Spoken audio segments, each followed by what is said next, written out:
Hello friends, स्वागत करता हूं मैं अपने YouTube channel AK learning academy में। तो फ्रेंड्स, आज मैं लाया हूं आपके लिए भौतिक विज्ञान में यूपी बोर्ड एग्जाम में भौतिक विज्ञान में प्रत्येक चैप्टर से आने वाले इंपॉर्टेंट क्वेश्चनों का संग्रह। इसलिए वीडियो को पूरा वॉच करना। देखिए, प्रत्येक चैप्टर से कौन कौन से डेरिवेशन अधिक मालूम किए जाते हैं, कौन कौन सी डेफिनेशन अधिक मालूम की जाती है।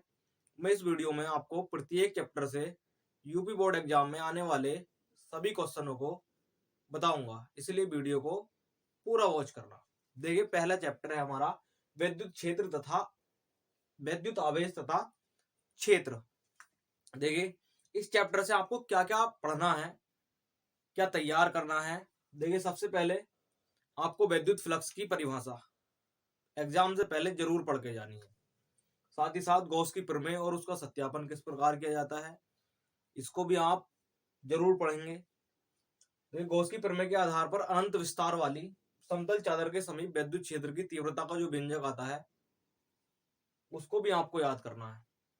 विद्युत द्विध्रुव की परिभाषा, विद्युत द्विध्रुव के कारण अक्षय और निरक्षीय स्थिति में विद्युत क्षेत्र की तीव्रता का व्यंजक, और साथ ही साथ विद्युत फ्लक्स पर आधारित कुछ न्यूमेरिकल मतलब आंकिक प्रश्न। पहले चैप्टर से बस आपको इतना याद करना। देखिए दोस्तों, आपको दूसरे चैप्टर से एग्जाम से पहले देखिए ये कुछ क्वेश्चन है, इनको याद करना है। एक तो समविभव पृष्ठ की परिभाषा और साथ ही साथ इसकी विशेषताएं। समांतर प्लेट संधारित्र की धारिता के लिए जो सूत्र या व्यंजक कैसे प्राप्त किया जाता है, उस डेरिवेशन को आपको जरूर तैयार करना है। साथ ही साथ धारिता की परिभाषा और इस धारिता पे आधारित, चाहे समांतर प्लेट संधारित्र की धारिता पे आधारित न्यूमेरिकल या धारिता की परिभाषा पे आधारित न्यूमेरिकल आपको करने आने चाहिए, इसलिए इनको भी तैयार करना है। और देखिए, और न्यूमेरिकल इस चैप्टर से किस प्रकार के धारिताओं के श्रेणी व समांतर क्रम में जुड़े जो परिपथ होते हैं, जब हम धारिताओं को समांतर और श्रेणी क्रम में जोड़ते हैं, उन पर आधारित आपको न्यूमेरिकल आंकिक प्रश्न करने जरूर आने चाहिए। तो दूसरे चैप्टर से आप बस इतने तथ्यों को याद। देखिए दोस्तों, तीसरे चैप्टर विद्युत धारा से किन परिभाषाओं और डेरिवेशनों को पढ़ना है एग्जाम से पहले। देखिए, एक तो ओमीय तथा अनुमीय प्रतिरोधों की परिभाषा उदाहरण सहित, और साथ ही साथ इन प्रतिरोधों में जो वोल्टता और धारा के बीच एक ग्राफ बनता है, उसको आपको जरूर याद करना है। साथ ही साथ देखिए, अगला है अनुगमन वेग की परिभाषा, और अनुगमन वेग के आधार पर ओम के नियम का सत्यापन किस प्रकार किया जाता है, एक डेरिवेशन है, उसको भी आपको जरूर याद करना है। देखिए, व्हीटस्टोन सेतु के संतुलन का सूत्र या व्यंजक, मतलब उसकी भुजाओं में एक अनुपात होता है संतुलन के लिए, उसका सूत्र किस प्रकार हम निगमित करते हैं, ज्ञात करते हैं, इस डेरिवेशन को आपको जरूर याद करना है एग्जाम से पहले। और साथ ही साथ किरचॉफ के नियम, किरचॉफ के नियम आपको जरूर पढ़ने हैं। देखिए दोस्तों, हमारा फोर्थ चैप्टर है गतिमान आवेश और चुंबक। इस चैप्टर से आपने क्या पढ़ना है, क्या इंपॉर्टेंट क्वेश्चन है। एक तो आपने बायो सावर्ट नियम को अच्छे से पढ़ लेना है, मतलब एक और अगला है एम्पियर का एक परिपथीय नियम, और इस नियम की सहायता से अनंत लंबाई के धारावाही चालक के कारण एक चुंबकीय क्षेत्र उत्पन्न होता है, उसके सूत्र को, व्यंजक को किस प्रकार प्राप्त किया जाता है, इसको भी आप जरूर पढ़ेंगे। देखिए, और अगले आपके करना क्या है, दो समांतर धारावाही चालकों के बीच लगने वाले बल का एक सूत्र निकलता है, व्यंजक प्राप्त होता है, वो किस प्रकार ज्ञात किया जाता है, आपने उसको अच्छे से तैयार कर लेना है। और इसी सूत्र के आधार पर एक एम्पियर की परिभाषा किस प्रकार दी जाती है, आप उसको भी अच्छे से तैयार कर। देखिए दोस्तों, हमारा पांचवा चैप्टर है चुंबकत्व एवं द्रव्य। इस चैप्टर से कौन से डेरिवेशन और डेफिनेशन याद करनी है। देखिए, चल कुंडली धारा मापी की सुग्राहिता, इसकी तो परिभाषा, और इसे किस प्रकार बढ़ाया घटाया जा सकता है। सही है। अब देखिए, अगला क्या है, भू चुंबकत्व के विभिन्न अवयव। और विभिन्न अवयव में कौन कौन से, एक तो दिक्पात कोण, नमन कोण, और साथ ही साथ पृथ्वी के चुंबकीय क्षेत्र का क्षैतिज घटक। इनको किस प्रकार डिफाइन किया गया है, इनकी परिभाषाएं क्या है, आप बोर्ड एग्जाम से पहले जरूर तैयार करें। देखिए अगला है हमारा, एक समान चुंबकीय क्षेत्र में एक धारावाही लूप या कुंडली पर लगने वाला बल आघूर्ण का एक सूत्र है, व्यंजक है, उसको किस प्रकार ज्ञात करते हैं हम, इस डेरिवेशन को भी आप जरूर तैयार करें। इस चैप्टर से आप ये 3 टॉपिक जरूर तैयार करें, ये बार बार बोर्ड एग्जाम में पूछे। देखिए दोस्तों, अगला चैप्टर है हमारा छठा, विद्युत चुंबकीय प्रेरण। अब देखिए इस चैप्टर से आपको क्या तैयार करना है, इंपॉर्टेंट टॉपिक, डेफिनेशन और डेरिवेशन क्या है। एक तो विद्युत चुंबकीय प्रेरण संबंधी फैराडे के नियम आपको एग्जाम से पहले जरूर पढ़ने हैं। साथ ही साथ स्वप्रेरण और अन्योन्य प्रेरण गुणांक की परिभाषा मात्रक सहित ये भी आपको जरूर तैयार करना है। और देखिए अगला क्वेश्चन है हमारा, एक लंबी परिनालिका के लिए स्वप्रेरण गुणांक का सूत्र या व्यंजक कैसे प्राप्त करते हैं हम, एक डेरिवेशन है, इसको आप जरूर तैयार करें। और देखिए अन्योन्य और स्वप्रेरण गुणांक पर मतलब स्वप्रेरण पर आधारित आपके आंकिक प्रश्न न्यूमेरिकल, ये आप अच्छे से तैयार कर लें। देखिए दोस्तों अगला चैप्टर है हमारा 7वां, प्रत्यावर्ती धारा। तो देखिए प्रत्यावर्ती धारा से हमें क्या इंपॉर्टेंट टॉपिक तैयार करने हैं। एक तो एलसीआर परिपथ की प्रतिबाधा और साथ ही साथ इस प्रतिबाधा पे आधारित आंकिक प्रश्न न्यूमेरिकल आपको तैयार करने हैं बोर्ड एग्जाम से पहले। साथ ही धारा और वोल्टता का वर्गमाध्य मूल मान कैसे ज्ञात किया जाता है और इन पर आधारित आंकिक प्रश्न भी आपको तैयार करने हैं। देखिए अगला हमारा ट्रांसफार्मर का सचित्र वर्णन करना, मतलब एक पूरा आपको क्वेश्चन बना हुआ आएगा ट्रांसफार्मर के बारे में। और साथ ही साथ इन ट्रांसफार्मर पर आधारित न्यूमेरिकल, जो भी हमारा इसका डेरिवेशन आएगा ट्रांसफार्मर का धारा के प्रति वोल्टता के प्रति, उस पर आधारित न्यूमेरिकल। और देखिए आपको इस चैप्टर से और अन्य न्यूमेरिकल किस प्रकार से क्या मान ज्ञात करने आने चाहिए। एक तो आपको धारितीय प्रतिघात, जिसको XC से डिनोट करते हैं, प्रदर्शित करते हैं, प्रेरकीय प्रतिघात XL, प्रतिबाधा जो हमें एक परिपथ मिलेगा उसकी प्रतिबाधा कैसे ज्ञात करते हैं वो आपको ज्ञात करना आना चाहिए, जिसको Z से प्रदर्शित करते हैं। और उस परिपथ में धारा और वोल्टता के बीच जो कलांतर कोण बनता है वो भी आपको ज्ञात करना आना चाहिए। तो इस चैप्टर से आपको ये 4 बात, मतलब 4 टॉपिक बताए हैं मैंने, ये आपको जरूर ज्ञात करने आने चाहिए। देखिए दोस्तों चैप्टर नंबर 8, विद्युत चुंबकीय तरंगे, इनसे हमें क्या तैयार करना है। एक तो विद्युत चुंबकीय तरंगों की परिभाषा, साथ ही साथ इनके गुण या विशेषताएं क्या हैं, इस टॉपिक को आपको जरूर याद करना है। मतलब एक तो आपको डेफिनेशन मतलब परिभाषा विद्युत चुंबकीय तरंगों की, और साथ ही साथ गुण या इसके विशेषताएं क्या है वो आपको जरूर याद करना है। देखिए अगला क्या और क्या है, इससे आपको क्या न्यूमेरिकल कैसे करने हैं, विद्युत तथा चुंबकीय क्षेत्रों के आयामों पर आधारित आंकिक प्रश्न आपको तैयार करने हैं। ये हर साल प्रत्येक वर्ष मतलब यूपी बोर्ड एग्जाम में आते हैं, इसलिए आपको इस चैप्टर से ये टॉपिक जरूर तैयार करना। देखिए दोस्तों अगला चैप्टर है हमारा 9वां, किरण प्रकाशिकी एवं प्रकाशिकी यंत्र। इस चैप्टर से आपको कौन से टॉपिक याद करने हैं, किन डेरिवेशनों को तैयार करना है। देखिए एक तो पहला डेरिवेशन आपको तैयार करना है, किसी गोलीय अवतल पृष्ठ पर अपवर्तन के लिए सूत्र N/V - 1/U बराबर N-1/R। आपको इस डेरिवेशन को जरूर तैयार करना है, ये हर बार बोर्ड एग्जाम में मालूम किया जा रहा है।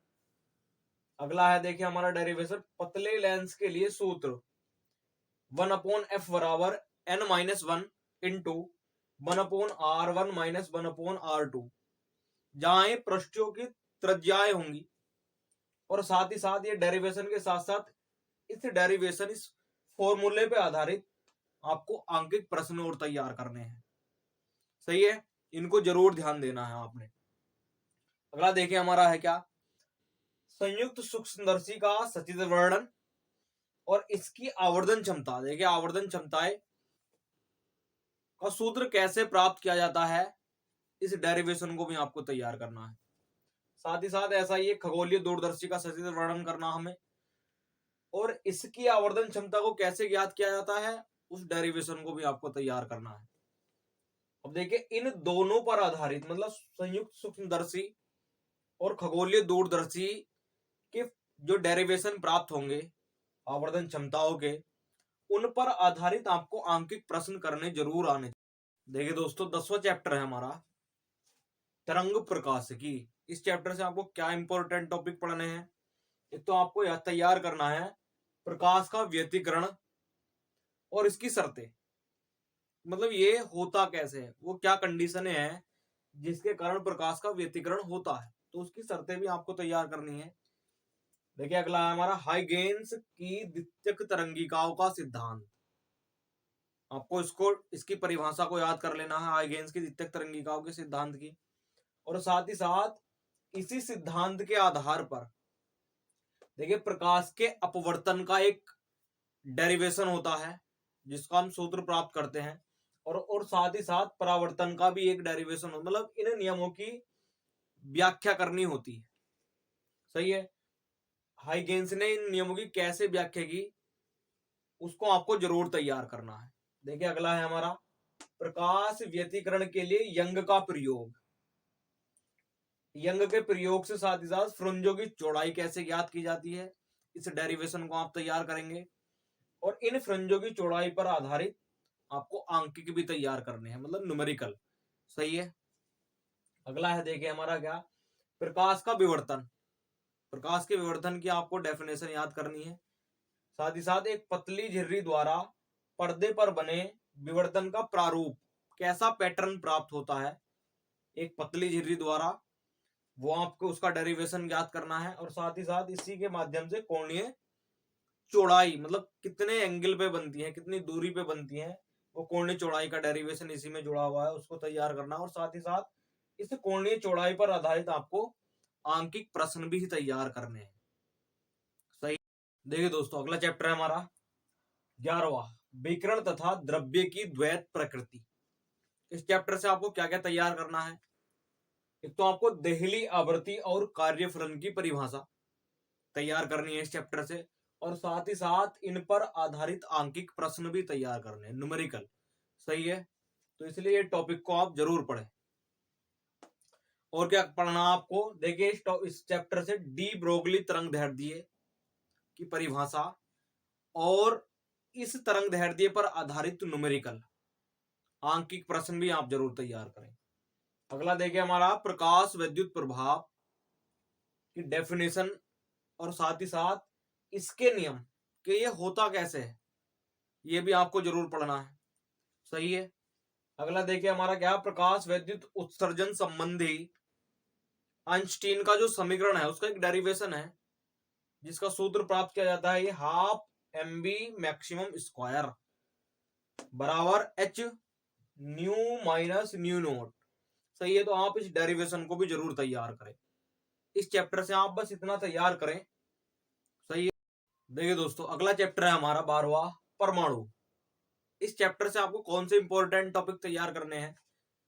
देखिए पहला हमारा अल्फा कण प्रयोग के लिए रदरफोर्ड का परमाणु मॉडल, आपको इस टॉपिक को जरूर तैयार करना है, ये हर बार बोर्ड एग्जाम में मालूम किया जा रहा है। अगला हमारा टॉपिक है हाइड्रोजन परमाणु के लिए बोहर का मॉडल, ये भी वेरी इंपॉर्टेंट टॉपिक है, आप इसको भी अच्छे से पढ़ें, तैयार करें। देखिए उससे अगला हमारा कौन सा टॉपिक है, हाइड्रोजन परमाणु के लिए ऊर्जा स्तर आरेख। तो इस ऊर्जा स्तर आरेख को आप अच्छे से पढ़ें भाई, ये बहुत इंपॉर्टेंट टॉपिक है हमारा, ये भी हर बार मालूम किया जा रहा है, इसलिए आप इसको जरूर तैयार करें। और साथ ही साथ इस ऊर्जा स्तर आरेख में विभिन्न श्रेणियां पाई जाती हैं, इन श्रेणियों के बारे में आप जरूर पढ़ें। और देखिए इन श्रेणियों पर आधारित ऊर्जा स्तर आरेख पर आधारित आप आंकिक प्रश्न भी जरूर तैयार करें। तो इस चैप्टर से बस आपको इतना तैयार करना है। सही, देखिए दोस्तों हमारा अगला चैप्टर है 13वां नाभिक, जिससे आपको ये टॉपिक तैयार करने हैं। एक तो देखिए क्या पहला क्या है हमारा संस्थानिक, संभारिक, समन्यूट्रॉनिक की परिभाषा। उदाहरण सहित आपको याद करनी है, क्योंकि परिभाषाएं तो याद कर लेते हैं लेकिन कभी कभी उदाहरण नहीं लिख पाते, इसलिए आपको इन सभी की परिभाषा उदाहरण सहित ही याद करनी है। सही है, आपको इस टॉपिक को अच्छे से तैयार करना है। अगला है नाभिक के संलयन और नाभिक के विखंडन की परिभाषा भी उदाहरण सहित ही आपको तैयार करनी है। सही है। अब देखिए और क्या आपको तैयार करना है इस चैप्टर से। एक तो द्रव्यमान क्षति, और साथ ही साथ देखिए दोस्तों हमारा अगला चैप्टर है 14वां, अर्धचालक, संधि डायोड, ट्रांजिस्टर, इलेक्ट्रॉनिक एवं लॉजिक गेट। मतलब ये एक चैप्टर है कॉम्बिनेशन का। इसमें से देखिए इस चैप्टर में से आपको क्या क्या तैयार करना है, जो इंपॉर्टेंट टॉपिक है जो हर बार बोर्ड एग्जाम में मालूम किए जा रहे हैं। एक तो आपको तैयार करना है अर्धचालक की परिभाषा, ये कितने प्रकार के होते हैं उनकी डेफिनेशन भी, और साथ ही साथ इनका मादन, मादन मतलब अपमिश्रण, इनको अपमिश्रित कैसे किया जाता है, इस टॉपिक को आप जरूर पढ़ेंगे। सही है। अगला देखिए हमारा क्या, पीएन संधि डायोड। पीएन संधि डायोड को आप दोनों अभिनति, मतलब अगर अभिनति भी और पश्च अभिनति भी किस प्रकार से किया जाता है, इस डेरिवेशन को भी आप जरूर तैयार करें। देखिए उससे अगला हमारा क्या है इंपॉर्टेंट टॉपिक, पीएन संधि डायोड का आप अर्ध तरंग दिष्टकारी और पूर्ण तरंग दिष्टकारी के रूप में कैसे प्रयोग करते हैं, इस डेरिवेशन को भी आप जरूर तैयार करें। सही है। देखिए उससे अगला हमारा कौन सा टॉपिक है, सौर सेल का सचित्र वर्णन। देखिए ये भी बहुत बार मालूम किया जा रहा है, इसलिए इस टॉपिक को भी आप, सौर सेल का सचित्र वर्णन कैसे करना है, इस टॉपिक को भी आप अच्छे से तैयार करें। देखिए अगला क्या है हमारा, फोटोडायोड। फोटोडायोड को आप अच्छे से तैयार करें, साथ ही साथ इसका सिद्धांत क्या है और इसके महत्वपूर्ण उपयोग क्या है, फोटोडायोड किस किस काम में आता है, उन उपयोगों को बताना है हमें। सही है। देखिए अगला क्या है हमारा, ट्रांजिस्टर। देखिए यहाँ क्या है, ट्रांजिस्टर, ये हमारा ट्रांजिस्टर है। ट्रांजिस्टर में भी एनपीएन और पीएनपी ट्रांजिस्टर, उनके वर्णन को आपको पढ़ लेना है अच्छे से, इसलिए इस टॉपिक को भी आप अच्छे से तैयार करेंगे। और साथ ही साथ सबसे लास्ट में देखिए हमारे गेट है, गेट में और गेट है, एंड है हमारा, नोट है, नोर है और नंद है। सही है। इन गेट का एक तो आपको बूलियन व्यंजक याद रखना है, साथ ही साथ इनकी सत्यता सारणी किस प्रकार से बनाई जाती है उसको भी अच्छे से तैयार करना है। अब इनका परिपथ मतलब कि किस प्रकार से ये दर्शाए जाते हैं, उन परिपथों को भी आपको अच्छे से याद रखना है। साथ ही साथ इन परिपथों पर आधारित आपको न्यूमेरिकल भी करने आने चाहिए। सही है। तो देखिए इस चैप्टर से आप इतना कुछ तैयार करें दोस्तों। ये पूरी फिजिक्स का, हमारे भौतिक विज्ञान का सभी चैप्टरों का संग्रह, इंपॉर्टेंट टॉपिकों का, क्वेश्चनों का। सही है। आप इन क्वेश्चनों को अच्छे से तैयार करें, और यदि वीडियो पसंद आई हो तो वीडियो को लाइक जरूर करना, साथ ही साथ चैनल को सब्सक्राइब भी कर लेना, ताकि मैं आपके बोर्ड एग्जाम के लिए ऐसे ही इंपॉर्टेंट क्वेश्चनों का संग्रह आप तक सबसे पहले पहुंच जाए। सही है। अब देखिए आपको ये जितने भी टॉपिक मैंने समझाए हैं पूरे चैप्टरों के, इनको आप अगर अच्छे से तैयार करते हो तो आपके बहुत अच्छे अंक आएंगे। ये नहीं कि ये केवल टॉपिक पास करवाने के लिए नहीं है, आपको बहुत अच्छी परसेंटेज बनाने के लिए। सही है। इसलिए इन टॉपिकों को जरूर पढ़ें। Thank you.